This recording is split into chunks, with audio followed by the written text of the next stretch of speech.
right, so 3.2 is just going back into more depth on differentiability again. Okay, so we kind of have talked about it as we were going over our homework, but you'll be able to recognize it visually too.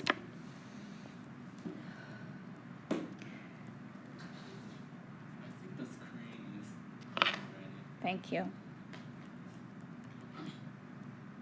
What is Hofstra?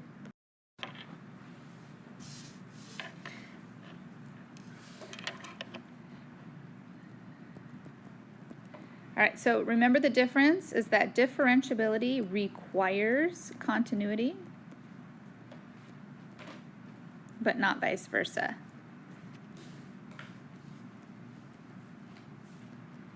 All right, so differentiability requires continuity, but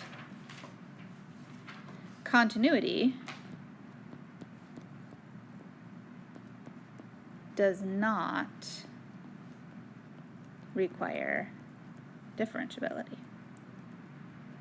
Can you think of like the most famous example of a graph that is continuous but not differentiable? An absolute value graph. Yeah, that's the simplest graph where it is continuous but it is not differentiable.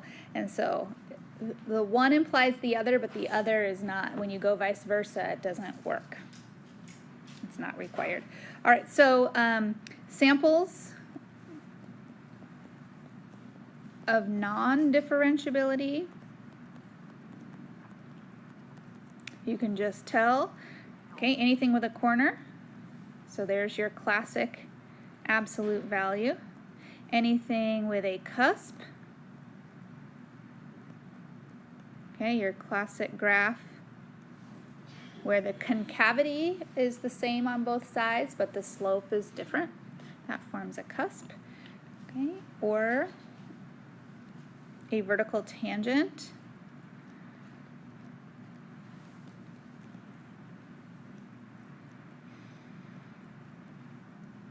So a vertical tangent might be the example of like a cube root function.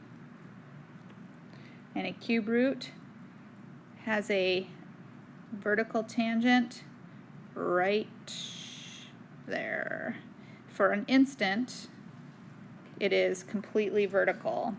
And so that single point is a point of non-differentiability. So tonight's homework will be visually, just looking. Is it differentiable? Is it not? Is it continuous? Is it not? So just picking out the visual of it, but then you got to be able to prove it. So we kind of started that last night with your homework on proving both sides of differentiability or not.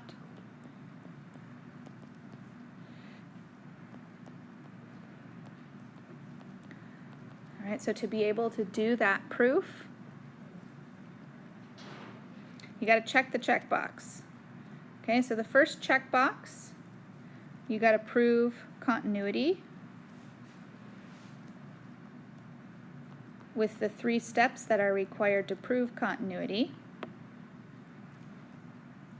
Left-hand limit,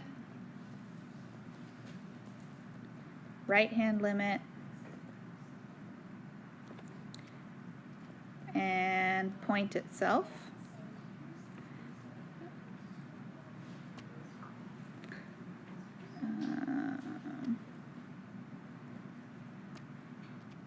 Left-hand limit, right-hand limit, and f of a. So continuity takes 3 steps. You got to prove left, you got to prove right, you got to prove point, you got to prove them all equal. That's continuity. Once you pass through that, then you can move on to the checkbox of proving differentiability. And that's only 2 steps. That's the limit approaching a from the left of f prime being equal to the limit as a from the right of f prime. It doesn't have that third requirement of it. You just have to prove the 2 limits. So your homework's just kind of a mix over the weekend of visually looking and then mathematically proving what's what.